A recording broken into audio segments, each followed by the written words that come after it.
என்னங்க? வீடு பூட்டி இருக்கு. நம்பர் இருக்குல்ல? ஆ இருக்கு. கால் பண்ணி பாருங்க. ஓகேங்க. ம்.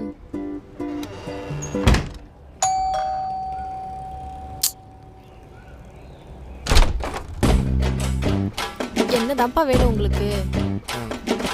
ஃபோன் சுவிட்ச் ஆஃப்ங்க. நீங்க ட்ரை பண்ணி பாருங்க. நான் பண்ண மாட்டேன். என்ன ரிங்கா போகுது? நீங்க பண்ணுங்க, போவோம். சரி இருங்க.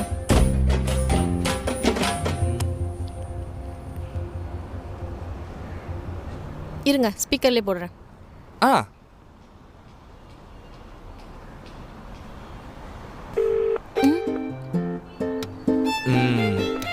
Different number. எத்தனை கஷ்டம்